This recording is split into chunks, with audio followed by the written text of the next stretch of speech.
हाँ तो बच्चों, आज हम आप लोगों को DLL 4th सेमेस्टर का चैप्टर नंबर 1 पढ़ाएंगे, जिसका नाम है करड़ी, वर्ग, वर्गमूल तथा घनमूल। ठीक है, तो सबसे पहले हम जानेंगे कि करड़ी क्या होती है।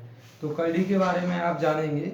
करड़ी क्या है, यानी कि वर्गमूल निकालते समय किसी भी संख्या का वह भाग जो पूर्ण वर्ग नहीं बन पाता है उसे हम क्या कहते हैं, करड़ी कहते हैं। तो आज आप करड़ी के बारे में जानेंगे कि करड़ी होती क्या है, और करड़ी के साथ साथ ही आज हम जानेंगे वर्ग वर्गमूल निकालना, और वर्ग वर्गमूल के साथ आज हम जानेंगे घन और घनमूल निकालना। तो आज का आप लोगों का टॉपिक रहेगा करड़ी, वर्ग वर्गमूल, घन घनमूल निकालना। ओके स्टूडेंट, तो देखते हैं हम सबसे पहले करड़ी को कैसे सॉल्व करेंगे। इसको करड़ी के बारे में तो मैंने आपको परिभाषा बता ही दी है। आपको करड़ी क्या होती है, यानी कि वर्गमूल निकालते समय किसी संख्या का वह भाग जो पूर्ण वर्ग में नहीं बदल सकता है उसे हम करड़ी कहते हैं। अब देखिए, करड़ी के अपने आप में एक 6 नियम हैं। वो 6 नियम कौन कौन से हैं वो हम आपको बता देते हैं अभी लिख करके। ठीक है, तो करड़ी के 6 नियम निम्नलिखित प्रकार से हैं, जैसे कि नियम नंबर 1 जानेंगे आप। नियम नंबर 1 कहता है कि यदि किसी संख्या की पावर यानी कि x की पावर 0 हो तो उसका मान कितना होता है, 1 होता है। यानी कि x की पावर 0 का मान कितना होता है, 1 होता है। इसी प्रकार से अगर कहीं पर ऐसे लिखा हो नियम नंबर 2 क्या कहेगा, नियम 2 में यानी कि √x लिखा है। जैसे कहीं क्या लिखा है, √x, तो इसका मतलब होता है, इस रूट का मतलब होता है स्टूडेंट समझिए, ये जो रूट लगा होता है इसकी पावर 1/2 बोला जाता है। तो इसको हम ऐसे पढ़ सकते हैं x की घात 1/2। क्या बोल सकते हैं, x की घात 1/2। अगर इसी तरीके से अगर ये आपका ऐसे लिख के आ जाए y, फॉर एग्जाम्पल दूसरी तरीके से अगर ये ऐसे आ जाए q√x, तो इसका मतलब आप क्या समझेंगे, इसका मतलब हो जाएगा x की पावर 1/3। क्या हो जाता है, x की पावर 1/3। ठीक है स्टूडेंट, तो इसी तरीके से और हम आगे की ओर करेंगे। तो इसमें देखेंगे नियम नंबर 2, क्या देखेंगे, नियम नंबर 3 देखेंगे।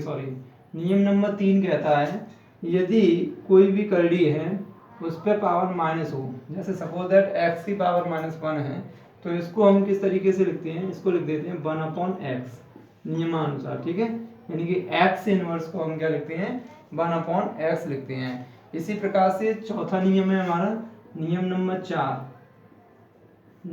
4 ये कहता है कि जब किसी करड़ी की घात तो अलग अलग हो परंतु उनका आधार समान हो, तो ऐसी स्थिति में करड़ी की जो घात होती है उसको हम क्या कर देते हैं, प्लस कर देते हैं। जैसे कि x की पावर m प्लस x की पावर n। ठीक है, तो x की पावर m और x की पावर n, मैंने आपको बताया 4th नियम में कि जब किसी करड़ी का आधार सेम हो तो उसकी घातों को हम आपस में क्या कर देते हैं, जोड़ देते हैं। तो यहाँ पर हम इसको ऐसे लिखेंगे नियम 4 के अनुसार, x की पावर m प्लस n। क्या लिख देंगे, x की पावर m प्लस n। ठीक है, इसी प्रकार से नियम नंबर 5 है हमारा। नियम नंबर 5 क्या कहता है, नियम नंबर 5वां नियम इस प्रकार से है, जैसे हमें कोई संख्या दी है, सपोज दैट x की पावर n उसकी होल पावर m। ठीक है, तो इसमें हम क्या करते हैं, ब्रैकेट हटाते हैं, तो ऊपर वाली पावर का इसमें जो ब्रैकेट के अंदर जो पावर लगी होती है उसके साथ उसका मल्टीप्लाई कर दिया जाता है। तो ये हो जाता है x की पावर mn। क्या हो जाएगा, x की पावर mn। इसी प्रकार से एक और नियम है जैसे सपोज दैट मान के चलिए कि अगर कोई संख्या, नियम नंबर 6वां नियम क्या कहेगा आपका, कुछ इस प्रकार से है 6वां नियम, जैसे कि a की पावर n डिवाइड a की पावर m। ठीक है, तो इसको हम कैसे लिखेंगे, इसका सूत्र हो जाता है a की पावर n माइनस m। क्या हो जाएगा, a की पावर n माइनस m हो जाता है। ठीक है, ऐसे ही अगर आगे हम कोई बात करते हैं इसमें, तो इसे हम लिख सकते हैं जैसे अगला नियम है एक और आपका नियम नंबर 7 इस प्रकार से है कि a की पावर m अपॉन n, क्या है, a की पावर m अपॉन n।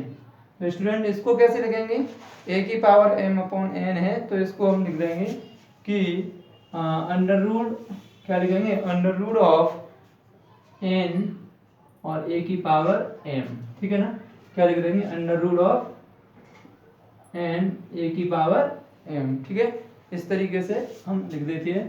तो ये आप लोगों के 6-7 नियम हैं। वैसे तो मुख्य 6 नियम होते हैं, यहाँ पर हमने ये आपको एक एग्जाम्पल बेस पर समझाया है, इसलिए आप इसको एक नियम न मानते हुए, वैसे आपके मुख्य 6 नियम हैं, नियम नंबर 1, नियम नंबर 2, नियम नंबर 3, 4, 5 और 6, ठीक है। और ये हमने आपको एग्जाम्पल तौर पे जोड़ दिया है, तो इसलिए आपके यहाँ पर नियम 7 हो गए हैं। वैसे बुक के अनुसार आपके नियम 6 होते हैं, ठीक है स्टूडेंट। तो आप इन नियमों को समझेंगे और इन्हीं के आधार पर मैं आपको एक एक एग्जाम्पल समझा देता हूँ। जैसे कि फर्स्ट एग्जाम्पल है नियम नंबर 1, नियम नंबर फर्स्ट, नियम फर्स्ट पे आप एग्जाम्पल समझेंगे। जैसे सपोज दैट आपसे कोई कहे, आपसे कोई ऐसे कहे कि x की पावर 2, x की पावर 2 माइनस 2 का मान होगा, तो आप क्या लिखेंगे, इसको लिखेंगे x की पावर, क्या लिखोगे, 0, और x की पावर 0 का मतलब हो जाता है 1। तो हम कह देंगे कि ये इसमें नियम नंबर 1 फॉलो हुआ है। ऐसे ही हम यहाँ पर दूसरे नियम की बात करते हैं, तो यहाँ पर सेकंड रूल के अकॉर्डिंग हम करेंगे। तो यहाँ देखेंगे एक और एग्जांपल देखेंगे आप, सेकंड एग्जांपल, जैसे कि सपोज दैट x की पावर माइनस के 5 लिखाए गए, x की पावर -5, तो इसको आप लिख लेंगे 1 अपॉन, ये पावर प्लस में हो जाएगी, 1 अपॉन x की पावर 5, ठीक है स्टूडेंट। इसी प्रकार से और आप देख सकते हैं, और भी अदर एग्जांपल है हमारे पास। एग्जांपल नंबर 3 आप देख सकते हैं, जैसे कि सपोज दैट मान के चलिए अगर कहीं पे लिखा हुआ है क्यू रूट ऑफ 8, क्या लिखा है, क्यू रूट ऑफ 8, तो इसको जब हम सॉल्व करेंगे तो हमारे पास क्या बनेगा, यहाँ पर क्यू लगा है ना, तो इस 8 के हम अभाज्य गुणनखंड करेंगे, तो यहाँ पे ये हो जाएगा क्यू रूट ऑफ 8 के गुणनखंड करेंगे तो क्या हो जाएगा, 2 दूनी 4, 4 दूनी 8। अब यहाँ पे देखिए 3 पावर लगी है हमारे पास, है ना, तो इस 3 का हम क्या करेंगे, पेयर बनाएंगे। जब 3 का पेयर बनाएंगे तो ये हो जाएगा क्यू रूट ऑफ, क्या हो जाएगा, क्यू रूट ऑफ 2 की पावर 3, है ना। अब ये पावर 3 से ये क्यू रूट कट जाएगा, तो आपके पास आंसर कितना आ जाएगा, 2 हो जाएगा, यानी कि क्यू रूट ऑफ 8 का आंसर क्या हो जाएगा, 2 हो जाएगा। तो इसी प्रकार से स्टूडेंट आप इसके आगे के क्वेश्चन सॉल्व करेंगे, जो मैं आपको दे रहा हूँ उन प्रश्नों को आप मुझे सॉल्व करके दिखाइए।